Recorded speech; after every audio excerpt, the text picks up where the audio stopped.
Right, good evening. Welcome to the Public Works Committee meeting. It is Thursday, October 17th.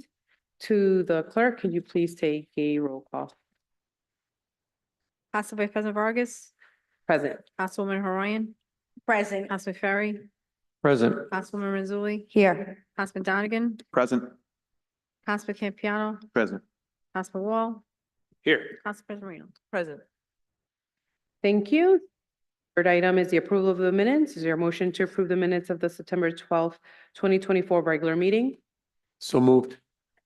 All right, any discussion? Seeing none, to the clerk, can you please take the roll? Council Vice President Vargas, Yes. Councilwoman Horian, Yes. Councilman Ferry, Yes. Councilwoman Mazzulli. Yes. Councilman Donegan, Yes. Councilman Campiano. Yes. Councilman Wall, Yes. Council President Marino. Yes. Okay, next item is committee's business matters carried over. There's two items. Council President Marino, the floor is all yours.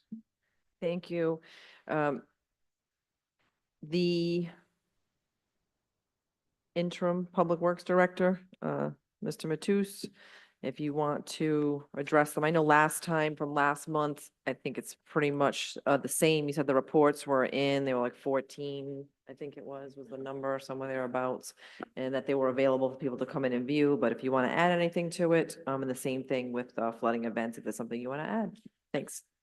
Hit the nail right on the head. As far as the bridges and culverts, 14 reports, those are all finalized. Everyone's welcome to come into Public Works and read them, should you choose. There's also an asset management report, a 15th, that is the budgeting report. That one is still under QA, QC with my office and the consultant PAR. As for the flooding, I don't have much to add. I'll just highlight the same things I did last month with the NRCS project coming up.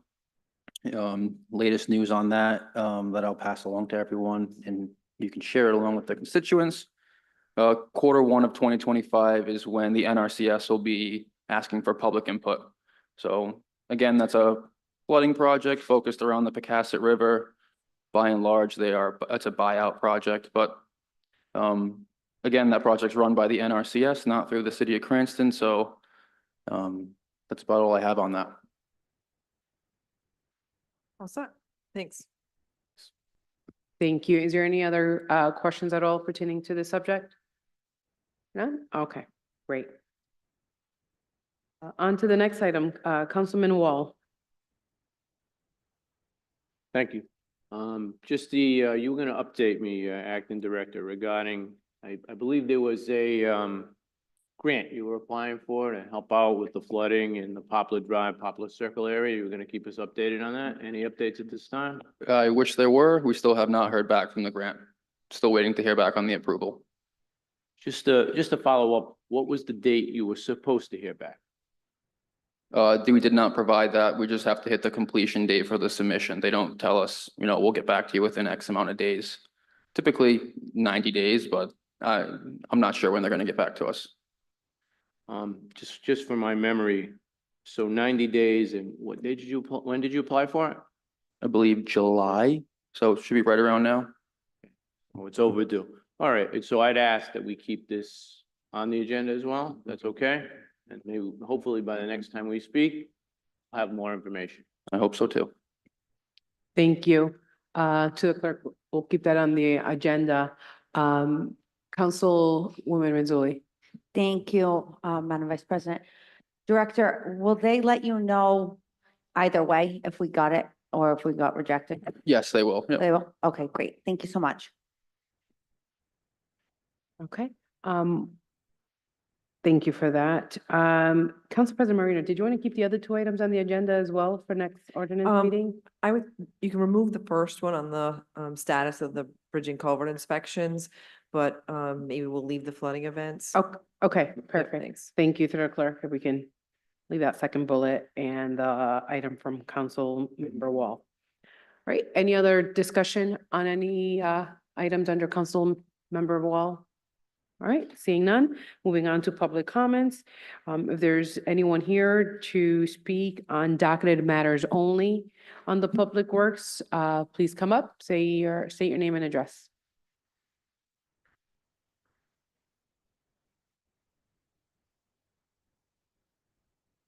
You can, is it your Are you guys together? Okay. You can speak now. That's perfectly fine.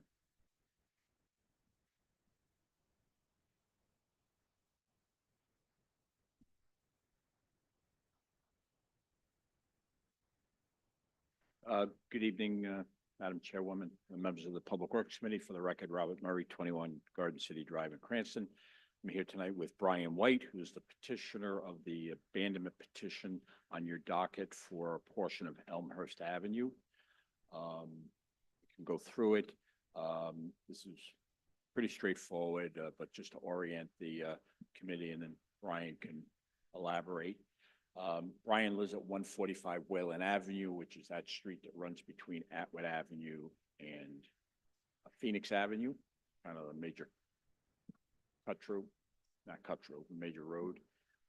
His property backs up to Elmhurst Avenue, which is a street that runs also off Phoenix, but it goes all the way to his property a little further. We're asking to abandon a portion of Elmhurst Avenue, about 6,500 square feet. Many of the members of the committee would know where Ocean State Job Lot is on Atwood Avenue.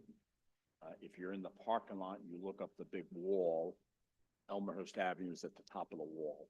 So there isn't a butter, which is a related entity, the Carpinato Corporation, which owns Ocean State Job Lot property. So they are theoretically the abutter to the other half of Elmhurst Avenue that Mr. White is asking to abandon.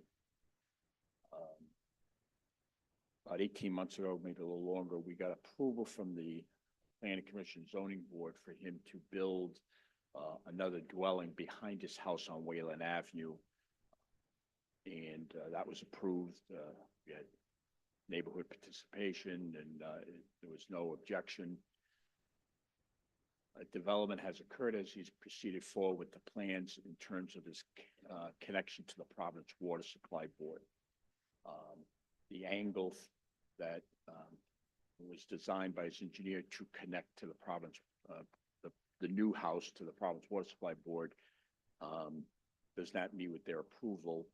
So they don't, and Brian can explain this, but they don't like their water lines to kind of zigzag onto your property. So we're trying to get a clean run off of the bed of Elmhurst Avenue.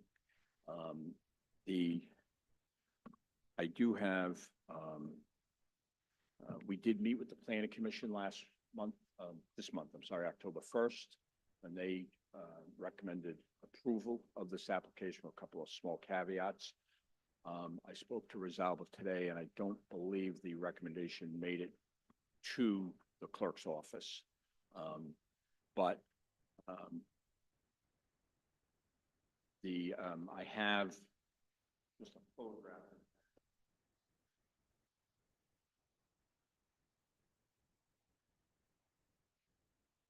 So you can understand it.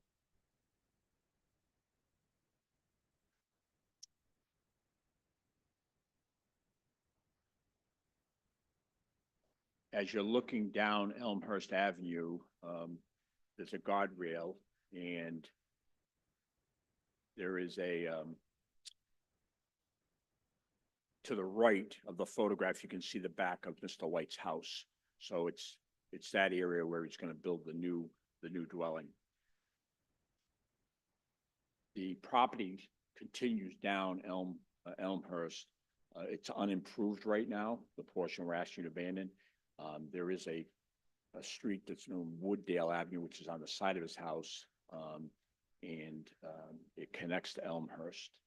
So a portion of Elmhurst will continue to be public, but the portion directly abutting Mr. White's property is what we're asking to abandon.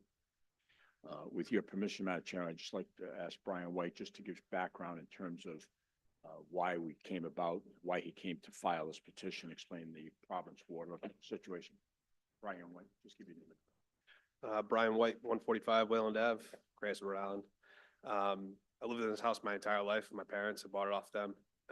The back of my woods abuts Ocean State Job Lot.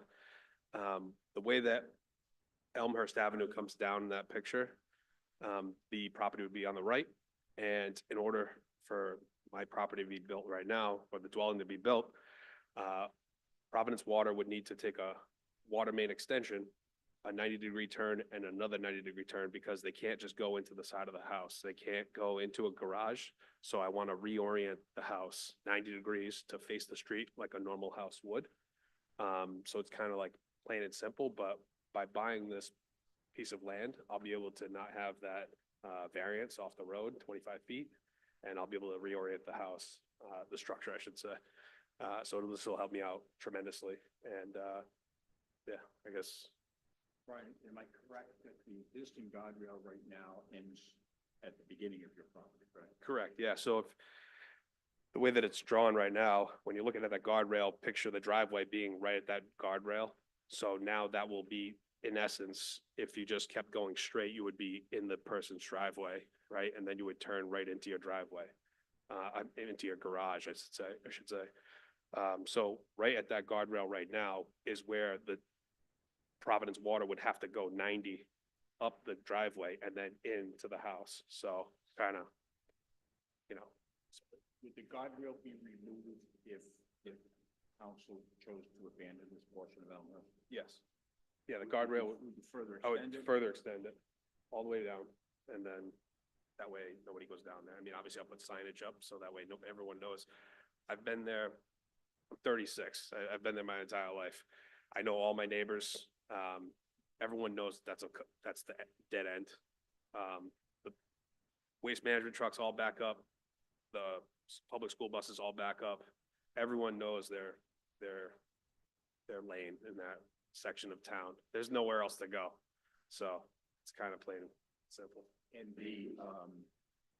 when we did the zoning approval for the house, one of the things that neighbors was concerned about is that actually that opening up, right? They didn't want that road to go through. No. And so that was not contemplated when you did the house, and we're not looking to open that up if the board approves, if the committee approves the abandonment. Correct? Yes, correct.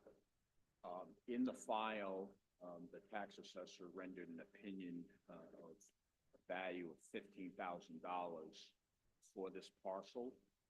If council were to approve the abandonment, you would be prepared to pay the city the $15,000?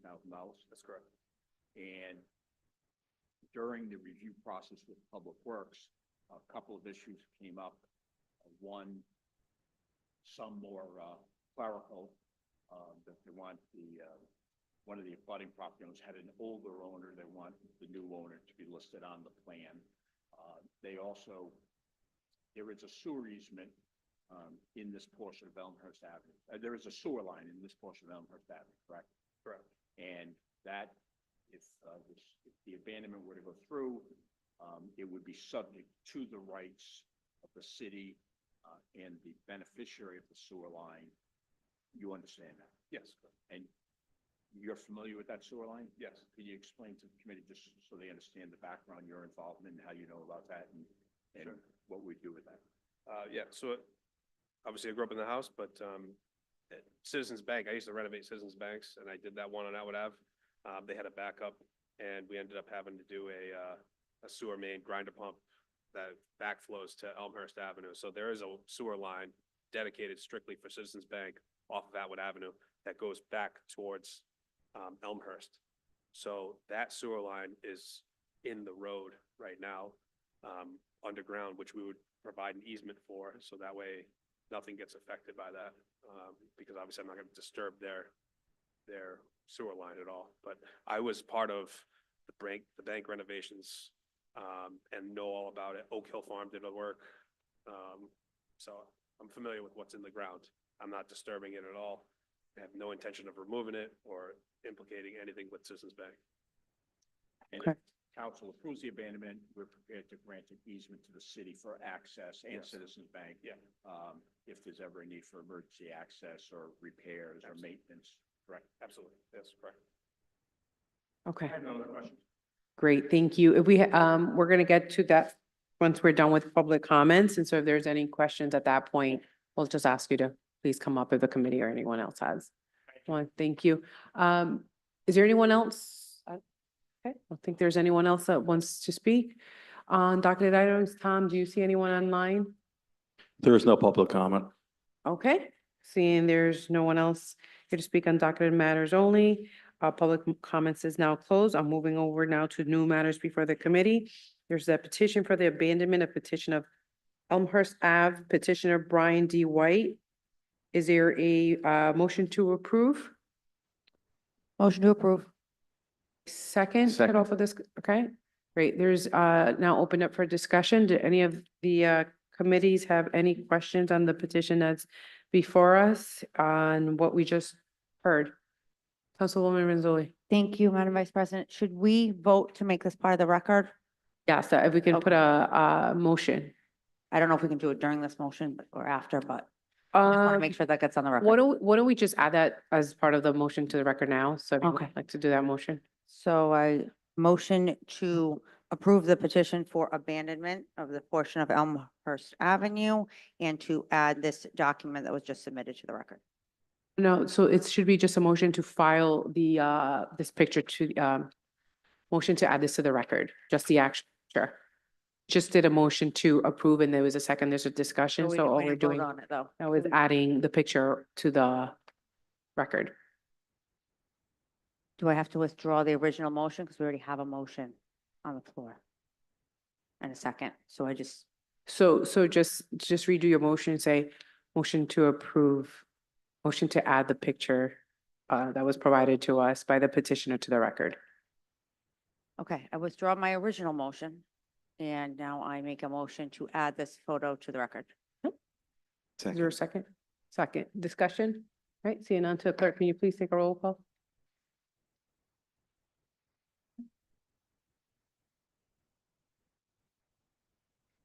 Council Vice President Vargas. Yes. Councilwoman Haroyan. Yes. Councilman Ferry. Yes. Councilwoman Mazzulli. Yes. Councilman Donegan. Yes. Councilman Campiano. Yes. Councilman Wall. Yes. Council President Reno. Yes. Okay, so now that's been added. Now, any discussion on the petition in itself? We Councilman have to Ferry. we have to motion, put another motion in I now. make another motion to accept the petition for the abandonment of this portion of Elmhurst Avenue. Oops, she withdrew her other motion. Okay, go for it. Second. Second. Discussion. Council President Marino. Thank you.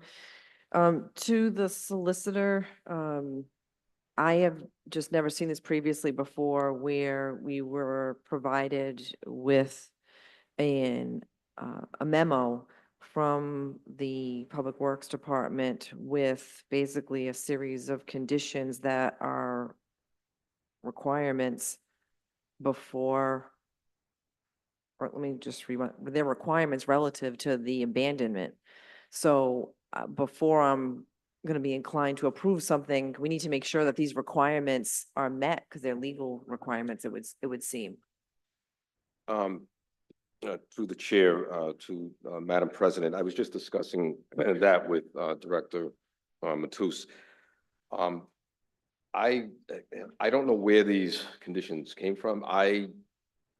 They're not contained in our ordinance. And I also then researched under state law. And state law does not touch on any of these issues. So frankly, I'm not quite sure where these, is it Mr. Mason? Yes, correct. I'm not sure where this came from, but Director Matus said what he would be willing to do is he'll work with the petitioner to ensure that these requirements are met if in fact they are required. At this point in time, I'm just not seeing it anywhere, so I'm not sure where they came from. But I think what the motion could be is that the petition could be approved subject to these conditions as contained in the memo. If they're applicable, fine. If they're not, then they're not. But at least this way we could be certain if they're required that they're met. Yeah. So it could be subject to those conditions. I'm just, as I stand here, I'm not 100% certain where they came from, frankly. Yeah. I mean, to start with the first one, condition or comment that's here, it says the legal description, and the site plan are wrong and should be corrected. And then it references that the wrong abutter is listed, you know. I mean, that seems like a fundamental issue. Then there's mention of supposedly a requirement. I know you're saying you're not aware of it, that the abutter has been approached to purchase half of the proposed abandonment. I mean, those are big issues. All I'm saying is at this point, I'm just not seeing what the source is for these requirements, honestly. I'm not. So I don't know if Mr. Murray can possibly shed some light on this. If not, I think perhaps we continued it 1 month. The next meeting, we'll look into this further. Or, as I said, conditionally approve it, subject to these conditions. But these are substantial conditions, as you've noted, and not to be redundant. But again, I'm just not seeing these requirements in our ordinance, and I'm not seeing it under state law. So I'm frankly, I don't know where they're coming from.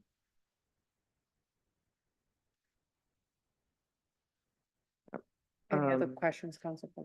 Yeah, no, I'll just say that, I need assurance. I feel it's my responsibility as a council person to make sure that these, as they are said, I mean, this memo is saying, using the words wrong and asking for corrections, and then there's lack of notice to an abutter that's mentioned in here. That's not something I'm comfortable that in approving. Because those fixes should be made and then it should be before us, in my opinion, so. And given what I've heard from the solicitor this evening is not reassuring. Could I speak about the memo for a quick Sure. second? Through the chair.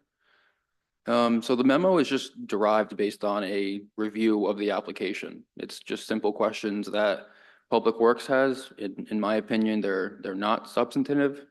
Can't say that word, but it's just plan edits for the most part. The fourth bullet, including the sewer line with the easement, that's a simple plan edit.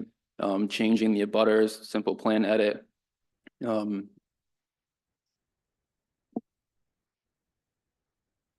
In my opinion, I think this is perfectly fine to be handled between the department and the petitioner. But of course, it's subject to the approval of the committee. Thanks.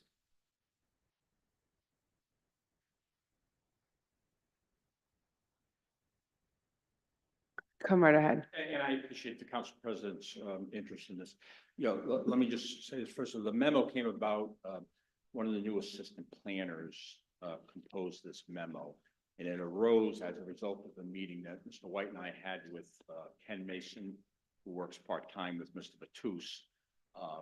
And if I could just quickly go through the comments. First, her comment about the application being wrong.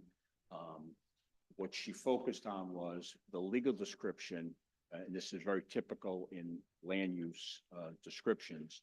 It refers to the former owner of the job lot property. Okay, when the surveyor did the description, they referenced the former owner, and the description says land now or formerly of Rena Brown and Tina Higgins. That's who used to own the job lot property. That's perfectly legal and acceptable in my experience. So it's not wrong, even though they made a notation it was wrong, and we discussed that at the meeting. The second issue about whether or not CGRI, Cranston Atwood LLC, had been evidence that they weren't interested in the property. Again, as Mr. Verdecchio said, that's not the way an abandonment works, as the committee knows, is that under law, when you abandon a road that's no longer needed for highway purposes, each owner on each half of the road acquires that interest. So if this is abandoned, Mr. White would obtain to the middle of the Paper Street or the abandoned road. By operation of law, the CGRI group would acquire the other half. We have had a discussion with them that they have no interest because first of all, it's 40 feet up in the air from their parking lot. They will deed their interest, but that isn't necessarily an issue for the committee. If you approve it, by operational law, they acquire half of it. We'll work that out with them. So that, and we discussed that at the meeting with the new planner and Mr. Mason. The most significant one, in fairness, is the one relating to the sewer easement. The Ocean State planners, when they did the plan, did not discover the record of the sewer line because of the unique circumstances of Mr. White being involved in the reconstruction of the Citizens Bank. He knew about it.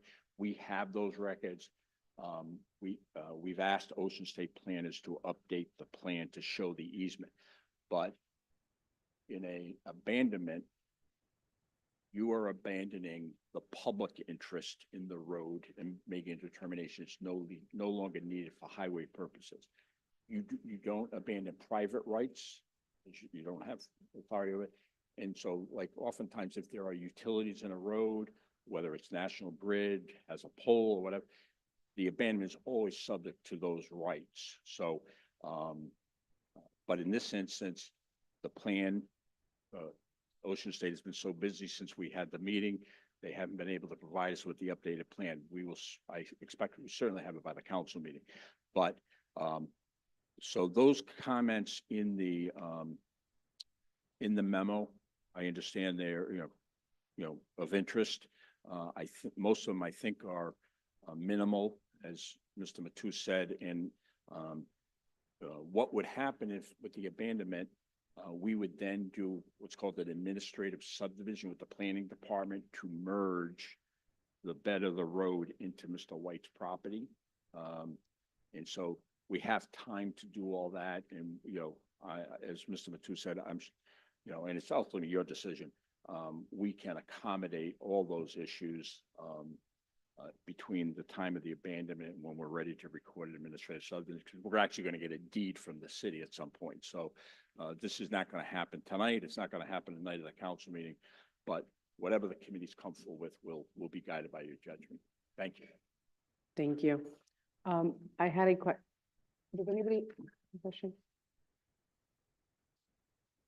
So I was actually just gonna ask our legal counsel, haven't heard what Mr. Murray just provided again.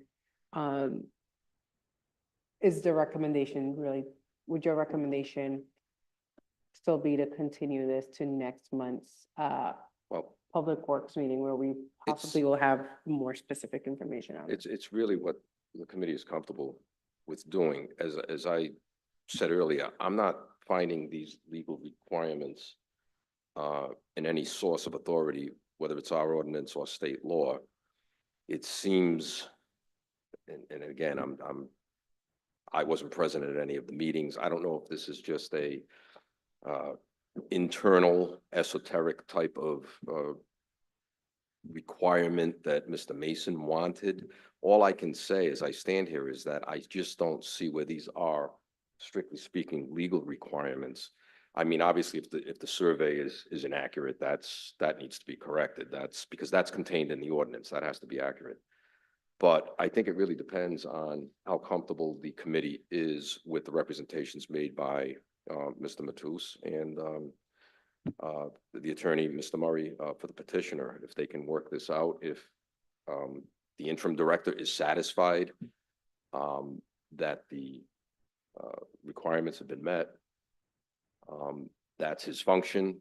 But again, it's whatever the committee is comfortable with doing. We could continue in a month, look into it further, or as I said, you could conditionally approve it upon the condition that Mr. Matus is satisfied that all the procedures have been followed.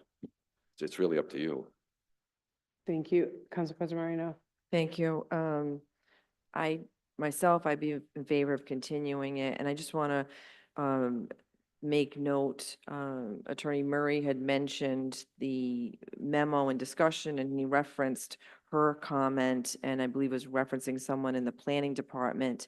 For the record, to be clear, the memo is from the Department of Public Works, if we're all looking at the same document that was given to us and as part of the record this evening, dated October 15th, and it is authored according to the memo we received by the Acting Director of Public Works and signed by him on October 16th with an initial. So, you know. Okay, yep. So, and again, we're talking about if the premise is that these are things that can be remedied, then remedy them first, and then I'd be amenable to approving it. But without that, you know, I don't want to hear from an abutter who says, I didn't get proper notice, and then I'm going to say, well, we approved it because they said they were going to do something. I think that's irresponsible. Thank you, Council President. Councilwoman Renzulli and then Councilmember Ferry. Well, you haven't had a chance to speak yet on this issue, so Councilmember Ferry. If you look at the fourth page, there's a question and it says, is the property a separate buildable lot? And no is circled. And then it says, if no, will the property be merged with an existing lot? And then nothing is circled. I just think that might have been an omission, not intentionally. So that needs to be answered on this. So would it be no? I think we would have to ask the applicant on that end. That needs to say yes.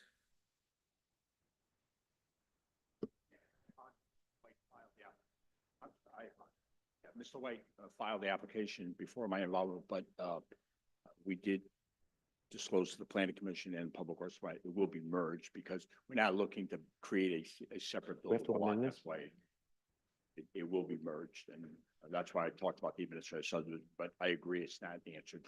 Do we need to amend this then? Well, I would say it would be the applicant can amend that themselves instead of us amending it for them.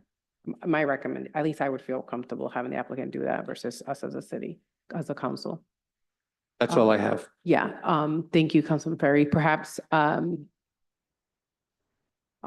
go back to your, I want to be able to go back and answer a question or piggyback on what you just said, Councilman Ferry. So Councilwoman Renzulli. Thank you. I just, two quick questions. To the attorney or to the director, were these questions brought up in planning, or is there something that says planning recommended this? So this obviously, this got vetted by planning? Is it- With the the director chair. know? Planning Commission on October 1st, we appeared there, did a presentation to the planning commission and recommended approval, subject to us working whatever outstanding items out with the public works department. So it was on their agenda, and we did appear, and they did. Yep, that's I correct. found out today they did, Mr. Mazzullo's did not transmit their recommendation apparently. Thank you. That was going to be my next question. Is your recommendation? I didn't see it on here unless I skipped it. Attorney Videcki, are they, why don't we have, do you know why we don't have that? Or are we supposed to have that in order to vote on it? Or no, we don't actually have to have the it chair. as long as it happened? I don't see that being a requirement. I'm not sure why it went to planning to begin with, and I can't answer why planning wouldn't transmit that if they had a meeting and they discussed this. I just don't know. I'm not part of I that. think the clerk had to that. Through the clerk. So I don't have an answer to where these questions of procedure came from. This is the procedure we've been using, the checklist that we've been using for years. But part of the checklist is prior to the applicant filing the petition in our office to be introduced, it has to go to planning. Planning reviews it. They review the meets and bounds description, they review the application, make sure it's accurate, and they sign off on it. The planning director signed off on it on August 22nd. We haven't gotten any recommendation from them. It's just they signed off on it and we accept it. Okay, and it's not part of this record that we're getting here, or am I? I believe part of your packet, you have a copy of the application, the petition. And he signed off and on the bottom, it says, reviewed by, approved by. And I just have one more question. Thank you. One second. Councilmember, Wall, hands up too as well, right? Councilman Paplaskas afterwards.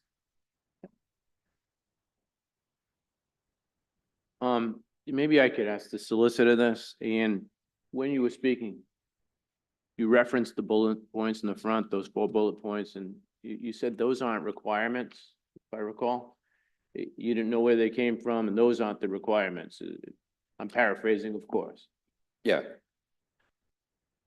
Am I mistaken, and this is my first abandonment petition since I've been on the council, on the second page on the bottom, are those the requirements for an abandonment petition? Upon receipt of the application, down the bottom of the second page?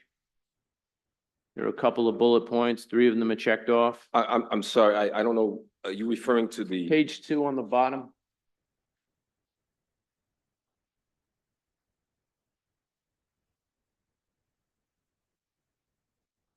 Just on the bottom, it says upon receipt of this application, signed by planning, in the above documents and fees, the city shall, and then it looks like certain criterias are checked off and certain ones aren't. See it? I didn't have that with. No, I my get it. Package. Again, this looks to be something that we created. This was created by the city. All I was addressing was my review of the ordinance and state law. Who drafted this, when it was drafted, what the basis for it is, I really don't know. I don't know where this came from. It looks like earlier I alluded to an internal document or some internal rules that may have been crafted by the prior director. Again, I don't know what the basis was or is for that. I'm just not seeing those requirements under the authorities I mentioned, under our ordinance. So I don't know where this, again, don't know where this came from. So just for my edification, it would be helpful, because I haven't gone through this process before. Before I cast my vote one way or the other, I'd like to know what the requirements are. So to legal, if I could be provided with those, I could make an educated vote. Without it, I'm not really comfortable. Obviously, let's go back a little bit. I think after hearing all of this, and this is just a suggestion, I think President Marino's comments well taken. There seems to be a lot of confusion, to say the least. So I think the wiser course might be to just put this on for the next meeting. I'll confer with Director Matus. I'll confer with Attorney Murray. I'll confer with Solicitor Steve Marcella, who handles planning, and let's see if we can all get on the same page and present a coherent, make a coherent presentation with this. That's probably the best course. Yeah, I would agree with that in terms of, I feel more comfortable continuing this at least to the next month's meeting and allow all the matters to be addressed and amended. And then to the applicant, if you can just make sure that that item is also a yes or no on the application as well, which is, thanks for bringing that up, Councilman Ferry. Councilman Paplaskas, would you still like to add before I make a Yeah, motion? I'll just really quick. I had a couple of questions, but they've been answered. It looks like the committee is gonna punt this to the next month. I'm not on this committee, so I don't have a vote tonight. I just want to say as the Ward 5 councilman for the area, I don't particularly have an issue with this. I know a lot of the people just from campaigning that were on the abutters list. I haven't received any phone calls from anyone complaining about this. So I do believe this gentleman said he knows a lot of his neighbors and he has a good relationship with them. Typically, when this stuff comes up, I get a lot of phone calls and emails. I've gotten 0 on this. So I just want to say that to the committee. Thank you. Thank you. To the applicant, again, we just want to make sure that as we're moving forward with the process, we're doing our due diligence on it. And obviously, we're casting a vote, as Councilmember Wall said, that all lines are aligning up. We'll continue this to the next month, Public Works Committee meeting. So is there Councilwoman Pinzoli, did you have one more? Yeah, I just had, before I withdraw my motion, I just wanted to make sure I understand that they're merging these properties. Is this going to be an ADU? Is this going to be an accessory, or is this going to be a separate? What is this going to be? Is this going to be a full house or an accessory dwelling unit? You're talking about the structure that's going to be built? It's gonna be it's gonna be a separate lot, separate structure, it's not gonna be an accessory dwelling. And I would like to request that Ms. Marcella perhaps be able to, someone, a lawyer who, our land lawyer, a solicitor, maybe come to the next meeting in case we come to have any of these questions. He goes to all the planning meetings. He could probably make this a little easier, perhaps. And then I'll withdraw my motion to approve. Okay. So you withdrew your motion to approve. Motion to continue. Second, any discussion? All right, hearing none. So the clerk, can you please take a roll on the of this item? Council Vice President Vargas, Yes. Councilwoman Horoyan, Yes. Councilman Ferry, Yes. Councilwoman Renzulli, Yes. Councilman Donegan, Yes. Councilman Campiano. Yes. Councilman Wall, Yes. Council President Marino. Yes. Okay, great.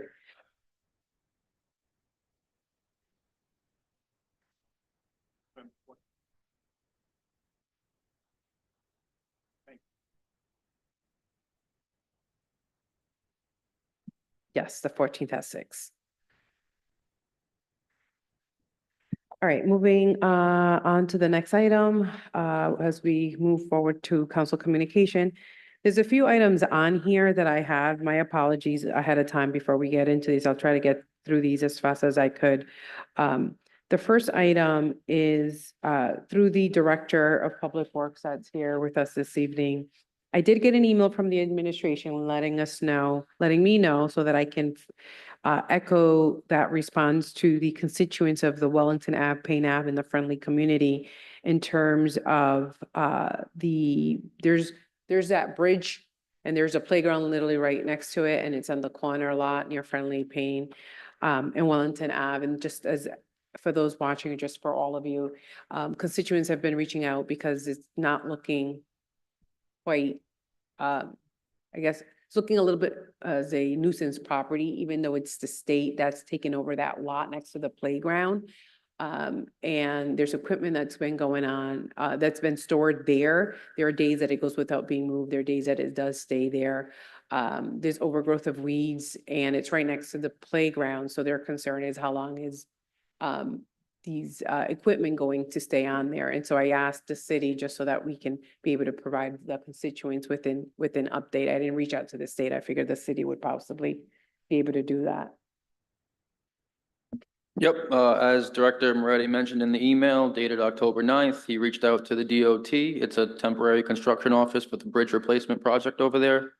The DOT stated that they should be completing that project in November and removing the materials after that. Okay, will they follow up with you if they are moving beyond November's date that they provided you? So if it's December and they're still going, will they notify the city? Likely not, no. Right. Do they have an obligation, do you know, to at least notify the neighborhood, the property in terms of even like the noise and the construction at the bridge? Because If they and I were asked some of working, the folks, they weren't sure if they did get or not a notice on that, and they just wanted to get an I update. truthfully don't know the answer to that question. I would assume if they're working outside of the noise ordinance, then they would have to. Yeah. That's my opinion. I'm not positive on that. Okay, would you be so kind to just keep me updated if you get any information in Sure. terms of going past the November date? So that way I can let the constituents know. I'll let them know the update that has been given to me so far by the administration. Okay. But I appreciate that. All right, thank you. The next item is, I don't know if you are the right person, Director, but it's the status of the voting control bait boxes at the request of the neighbors over on Wales Street. There was an email that they reached out quite some time ago and it's been ongoing. And they haven't heard from the city. They just want to know what the process is. They've called, they've left messages, and it's just not one neighbor, but there's a few neighbors on that street. Clearly one of the neighbor has really more so taken the lead on that initiative on the bait boxes. I was told that the reason why or if that is the only person we have putting out bait boxes was out for, I don't know, a week or so. 2 weeks later, there was still no response to the constituent.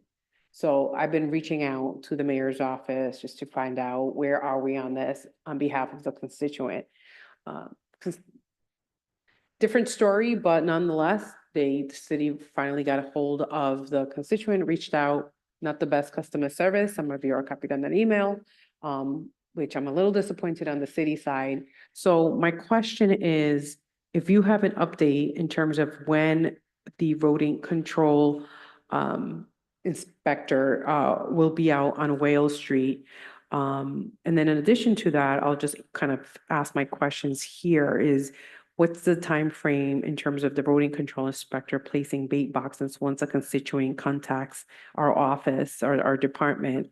And how many rodent control officers does the city currently have to place and monitor the bait boxes? There's clearly a lot more on there, but I'm just wondering if we have a inspector out there, is there someone answering phone calls, emails, just inquiries from constituency? Like what's going on in the world? Because I think we allocated some additional funding towards rodent, if I'm not wrong, for this FY25 fiscal year that we're in. And if this person's been reaching out to the city since September, early September, I want to say, or end of August, give or take, it's October and they still haven't received their boxes. And the more and more I reach out to folks on issues about this, the more and more I'm hearing the same story. So that's a handful. Yeah, I think I can go through those. There is one rodent control officer, as you know, because that's what is budgeted. The typical time for the process for rodent baiting is the resident has to, or the property owner, excuse me, has to sign an indemnity form that allows the officer to go on the property and leave the bait there. Once that form is signed, they're put into the schedule, and typically it's 1 to 2 weeks. Once they're put into the schedule that he gets out there. You are correct. He was out for a couple weeks. He had an unfortunate death in the family. So understandably, it took some time, and that pushed us back a little bit, temporarily right now. The Whale Street, I assume you're talking about number 119. I got involved in those emails yesterday, and bait was put on that property yesterday. So that solves that issue. I think that was all the questions. It does solve the issue in the sense that they went out, but it really still doesn't solve the customer service that we as a city are giving our constituents. And so it took that long. So yes, I understand the process. They have to fill out the form. For someone that does not have, full access to, say, computer, trying to navigate the system, that's why they were calling the mayor's office before they even reached out to me. And they left so many different, they left messages. And whoever called voicemail that was, and they left so many that they called the mayor's office back, then they called other departments and they were transferred to other voicemails. So that way, ultimately, they just left voicemails in so many different inboxes. So that way someone would return the phone call. So if someone is not in the office because we only have one rodent control officer, is that the same officer who's going back and checking their voicemails and also grabbing the forms and approving the forms? Is that person doing all of that? No, the clerk in Public Works handles the indemnity forms and the scheduling. He has an iPad and he abides by the schedule. Okay, so he's not doing it. So when he's out on the field. If the employee was to be out for a month and a half, and I'm not talking about that, the employee right now, I'm just saying that position, if that position, like, who's their backup to that office, to that employee? Right now, there's just one rodent control officer. That job requires certification, and he's the only person certified in the city. If that position, if there was no one there for another month, or 2 months, or 3 months right now, we don't have another plan in place as a city?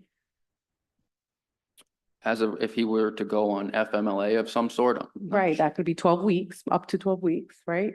Ideally. Yeah, so again, there's only Just one in general, budgeted anything. salary. Person wins a so lottery, I don't know, anything. There's one budgeted salary. If he were to not take all of that salary, there would be an opportunity to hire outside help. I don't know if that answers your question, but no, there is one rodent control officer. There is no one else with certification in the city to do the job. So if he were out for 3 months, he would be the only person eligible and certified to do the work.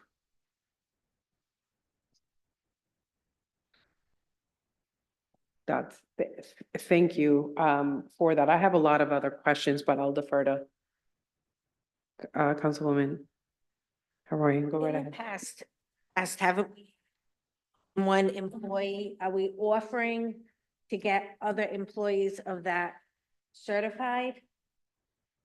There's only one budgeted salary for road and control officers, so that's what we have to work with. Councilwoman Zuli. Thank you.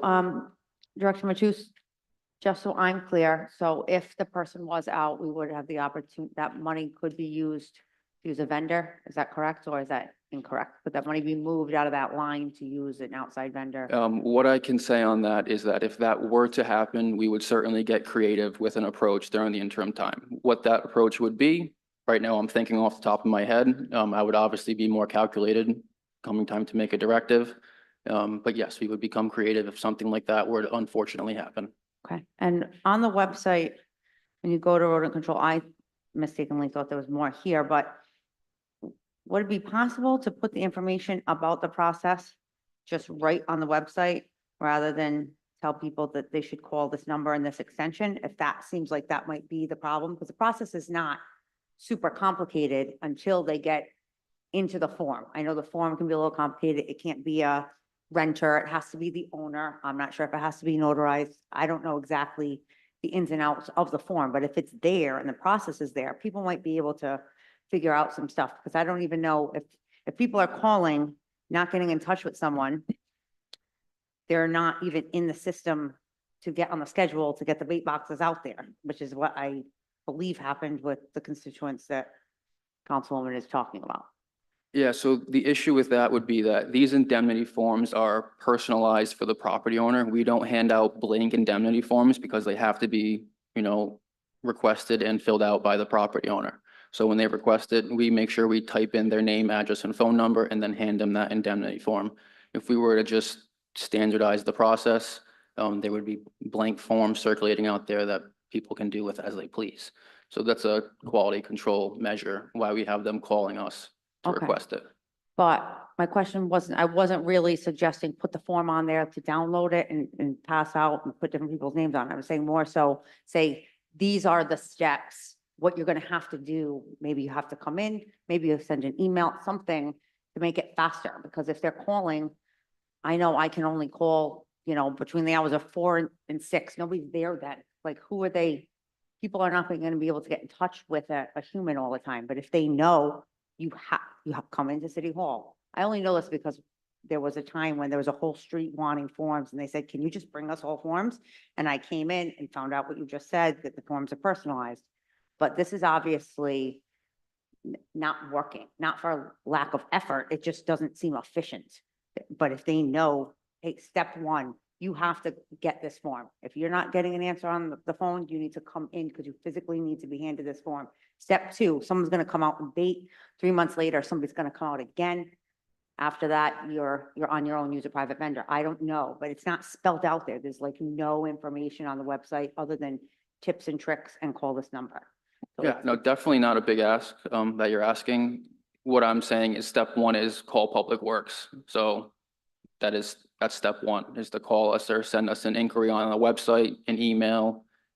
They have to talk to someone in the office. That's the first step to get on the baiting program.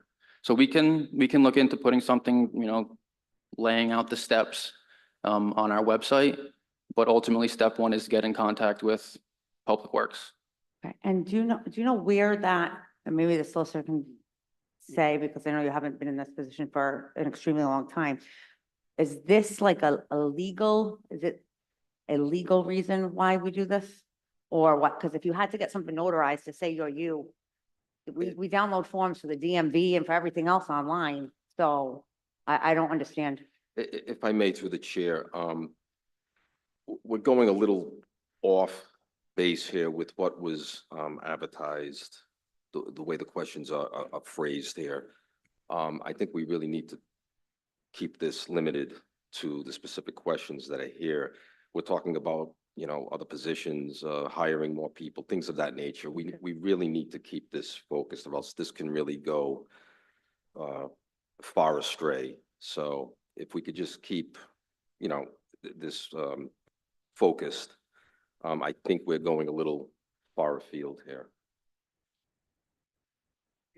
Superintendent, I'm hope that perhaps down the line, even for the next budget, for the Roy's on the council, would be able to really talk a little bit more in depth on this, because this is only, we have a rodent issue in our city, unfortunately, and just having one position for rodent control is really not sufficient right now for the entire city. It's the fact that the first step is to call Public Works. I understand that's the first step, but no disrespect. The second step is for Public Works to call people back. And these folks are not getting the phone call that they needed right back, and it's taken well over 2 months, and that's just not acceptable.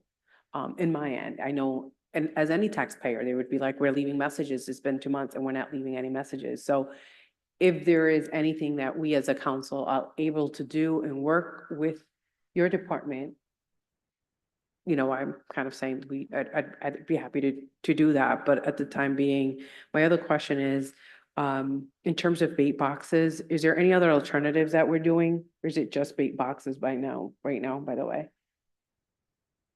It is just bait boxes right now. Okay, has there been any conversation about like alternative, like there's like the whole thing going on right now, the birth control, the snap boxes, smart boxes? Any of that in the city yet? We have not implemented any of those, but conversations are being had. Nothing directive at this point. So still doing research and gathering data. When do you think that data is gonna be done by, so I can add it back onto the agenda? I would continue it for next month.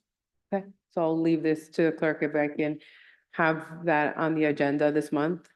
If I have to come back in January, I'm happy to do that as well and add this on here. I'm happy to come during budget and also speaking on behalf of my constituents at that point as well.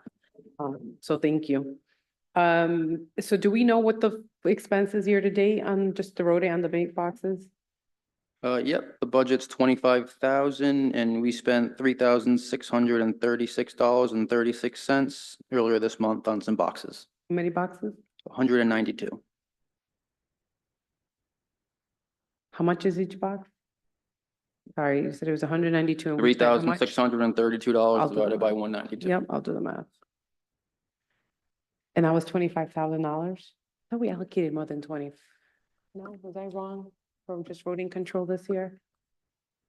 I checked the budget right before the speeding. It's 25,000. It's 25? Okay. But it was more, a little more than that. It was $35,000 in years past. The mayor's proposed budget for this year was 25,000, and I think that was based on the current use of the program, which was running lower than we probably expected to. Thank you. All right. Thank you so much for that. Council Member Wall, you have an item on there. Floor is all yours. Thank you. Tom, if you could queue up a couple of my rock pictures, that'd be great. Yeah, that's the one, the first one. I'm gonna try to make this as painless as possible. That's Hardy Street, and goes right into Warwick. It's the last street before we head into Warwick.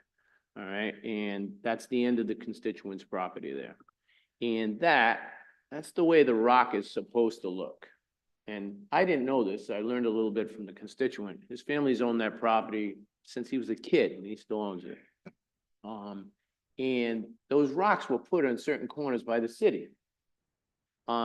So people wouldn't drive over their property. And I guess then you've heard this, right? No, Well, you and I are gonna be educated on this because I learned it. And there, you know, after the constituent told me, I saw a lot of big rocks on corners that I never noticed. And he said that the city put it out, you know, on my parents' property, and now it belongs to me. And he keeps his property beautiful. He's got a beautiful tractor, a truck, he keeps it beautifully. But over the last 10 years, that rock has been hit almost 20 times. 20 times, several times he's called the city because it was so far down. Tom, if you could scroll a few pictures, that's another nice angle of the rock. Keep going. No, yeah, I guess you got a few. One more. Someone hit it so hard, a truck. This is the best one. Hit it so far, it was down the road and the water was all over. He had it and all. It was It was blocking. a waste management truck. It was a waste management truck. But several other vehicles hit it. One girl messed up her little car so bad, she was embarrassed. He didn't even know how she got out of it. Most of the time, he doesn't call the city because he's got a little tractor himself and all this. But I guess he's called, and maybe you're not aware of this, but he's called and he said, maybe we could put a curb here. I think 20 times or so, maybe we could try something different. The rock isn't working.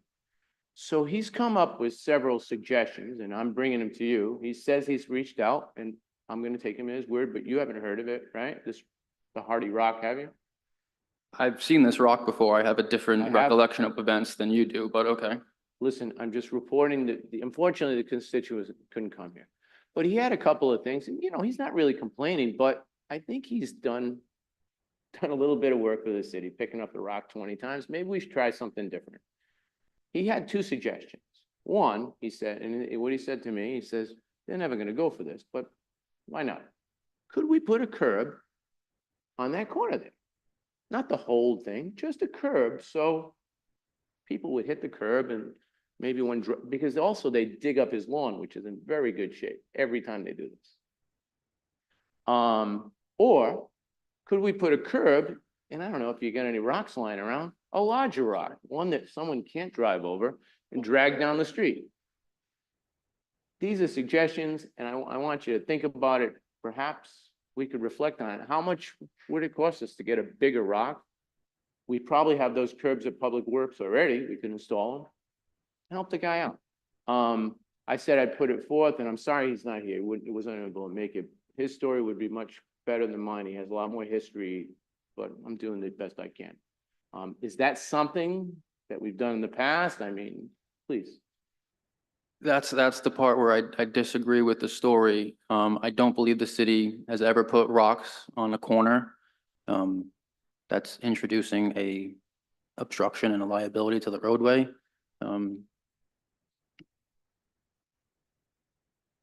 I can give you my recollection of events, but it's just hearsay, I suppose. I would need to know when the city put that there and have some sort of proof behind that, because I can't see the city ever doing that. So, all right, let's face it. We're not gonna find anybody who's gonna cross and say, 40 years ago, I put this rock on Hardy Street. Now, let's be honest. I mean, we're not gonna find that. Can we put a curb and can we do something for this man? That's my question. Really, that's the point of the story, not who put the rock up there, how long ago the rock was there. Was it, that's my question. And that's the one I'm asking. Can we put a curb for this man and perhaps help him out? That's my question. The city does not have a program to install curbing upon request. A property owner can install that curbing themselves, though. If he does come up with some document that says that the rock was placed there by the city, would that change things? If that was placed there by the city, I'll have it removed the next day. And then what? I'm not going to put another obstruction in the corner over there. So no, we will not do anything. Well, thank you. You're welcome.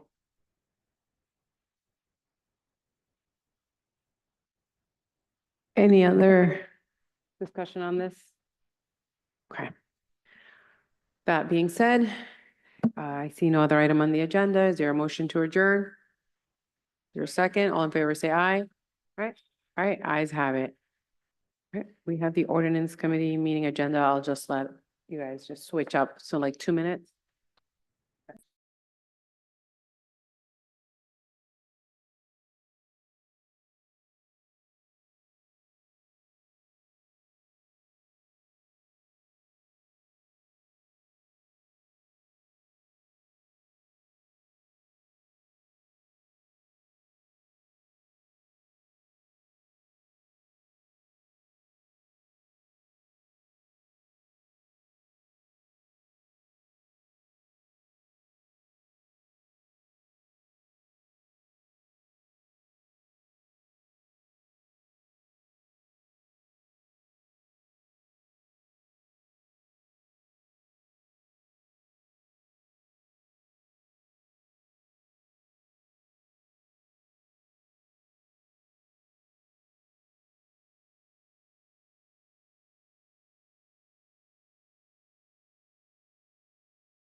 right, good evening. Welcome to the Ordinance Committee meeting. It is Thursday, October 17th. To the clerk, can you please take a roll call?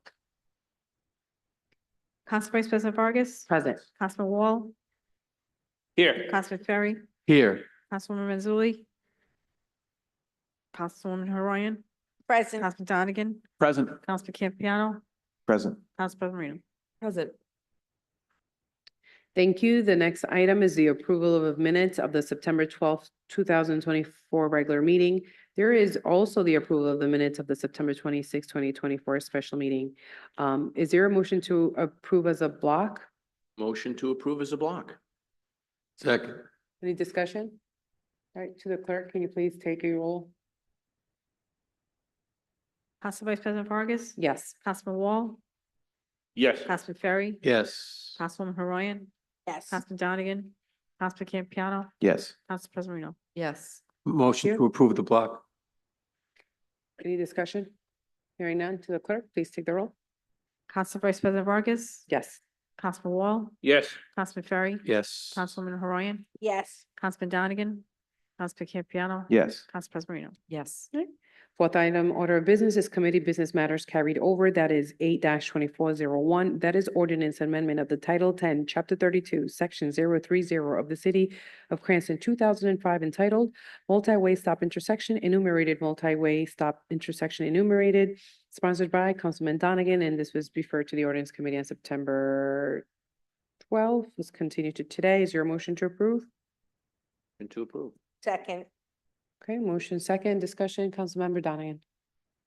Yeah, thank you, Council Vice President. I'll just say this is something that came from residents in the area. It's been a constant concern since I've been on the council. The topic of adding a stop sign there has been discussed with residents from time to time. And ultimately, over the past couple months, through conversations, they feel that the time is now to make the change and add a stop sign. So I would appreciate the support from the committee. It has the support of the abutting residents. Great. Any other discussion on this? Great. Hearing none, to the clerk, can you please take a roll? Council Vice President Vargas, Yes. Councilman Wall, Yes. Councilman Ferry, Yes. Councilwoman Horian, Yes. Councilman Donegan, Councilman Campiano, No. Council President Marino. Yes. All right, we'll skip the fourth. There's none under committee business matters carried over. An item is public hearings and public comment. Is there anyone here in the chambers that would like to speak only on docketed matters only? If so, please come up. Yep. Good evening, sir. Good evening, Madam Chair. I'm here to speak in regards to the petition for a zone change. I don't know if you want me to do that now or when you present that. That's on 495 Atwood Ave. Yeah, let's hold off 1 second. I think you may want to stand there because we'll get right to it, Yeah, I'm just actually. getting Yes. anxious. Not a problem. Thank you. No one else in the chamber that'd like to speak on docketed items? Tom? Is there anyone on Zoom? There's no public comment online. Perfect, thank you. Public comment is now closed. We're moving on to the next item, new matters before the committee. That is 8-24-02. Ordinance and amendment of chapter 17 of the Code of the City of Cranston, 2005, entitled zoning, 495 Atwood Avenue, Assessors Plat 12-4, Lot 3116, petition filed by John O. Vincini Esquire on behalf of 495 Investments LLC. Is there a? Motion to approve. Second. Second. Second, thank you. To the discussion, I'd like to just have the petitioners here with this evening, just talk to us a little bit about item before us this evening. Name and address for the. Absolutely. Good evening, Madam Chair, members of the board. John Mancini, I'm an attorney with offices at 56 Pine Street in Providence, Rhode Island. And I represent the applicant and owner this evening with respect to the property at 495 Atwood Avenue.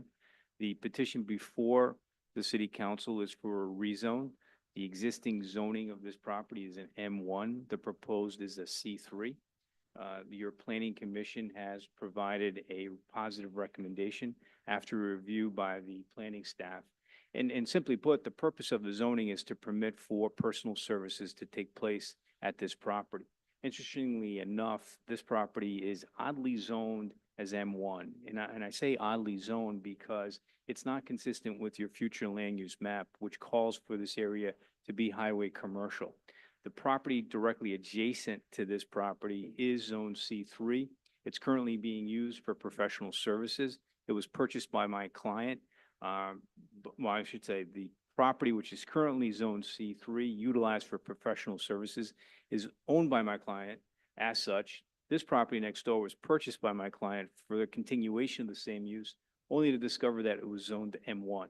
And after kind of a roller coaster ride with the city with respect to the potential uses for it, we determined that the best thing to do is to follow the land use map, which calls this to be highway commercial, and to provide it with the appropriate designation as a C3 zoning. It is, again, there's not much in land use or the city or anywhere else for that matter to say that it's a no-brainer, but this one I think falls under that category. And for that reason, we respectfully request a positive recommendation from the Ordinance Committee to be submitted to the full council at your October meeting for purposes of approval for this petition. If there's any question, I'd be more than glad to answer them. Hopefully not, but we'll take it as it comes. Thank you, Mr. Mancini. Questions at this point? Motion to approve first. We already did the motion to approve. Okay, thank you. Yep. We're in the discussion. Is there any questions at all to to Mr. Mancini, who's with us this evening? No? Councilman Paplaskas? Yeah, I don't have any questions. I'll just say that I'm not a member of this committee, but I am in support of this zone change. It does fit the plan for the area better. Looking back at the GIS map and the history of the property, I can see why it was zoned as an M. A plating company did own it in the 70s and 80s, but I think it is time to update it, and it is consistent with the rest of the area. So I'll be in support of this. Great, thank you, Councilmember Ferry. I'd also like to state that I would be in support of this. Great, thank you. Any other members? No other questions? All right, that being said, to the clerk, can you please take a roll on the approval of the ordinance before us? Council Vice President Vargas, Yes. Councilman Wall, Yes. Councilman Ferry, Yes. Councilwoman Horoyan, Yes. Councilman Donegan, Yes. Councilman Campiano. Yes. Council President Marino. Yes. Okay, thank you, Madam Chair. Yep, thank you, sir. Have a great evening. Last item on the agenda, it's 9-24-02. That is ordinance amendment of Title 10, Chapter 32, Section 030 of the City of Cranston, 2005, entitled Multi-Way Stop Intersection, enumerated, adding a four-way stop at Packard Street and Flint Ave. This is sponsored by Councilman Donegan. Is there a motion to approve? Motion to approve. Second. Motion second, Councilmember Donegan? I appreciate the support and I'd love to pass this out of the committee this evening, but it does need a traffic engineer report. Okay. All right, so if you're okay with that, we can do a motion to continue. I have to withdraw my motion. All right, motion withdrawn. Is there a motion to continue? Motion to continue. All right, Second. thank you. Any discussion?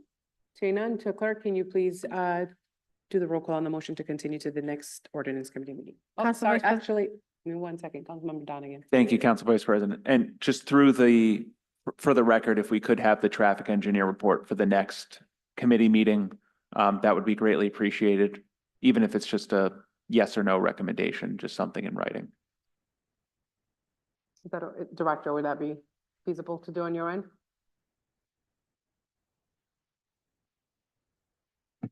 I don't recall how much time he has to produce the report, but I'll have him expedite this one. Thank you very much. All right, Council President Marino? Thank you. Just a quick question. Councilman Donegan, is this the area where there was recently an accident that you know of? No? This is closer down towards Gansett. It's the first block once you turn in off of Gansett Ave onto Packard Street. Okay. All right. Thanks. All right, great. We'll have to the clerk, can you please take a roll call on the continuance, please? Council Vice President Vargas. Yes. Councilman Wall, Yes. Councilman Ferry, Yes. Councilwoman Horoyan, Yes. Councilman Donegan, Yes. Councilman Campiano. Yes. Council President Marino. Yes. All right, great. There's nothing else. on Motion the to agenda. adjourn. Motion to adjourn. Is there a second? Great. All in favor? Any discussion? Seeing none, all in favor, say aye. Aye. Have a great night.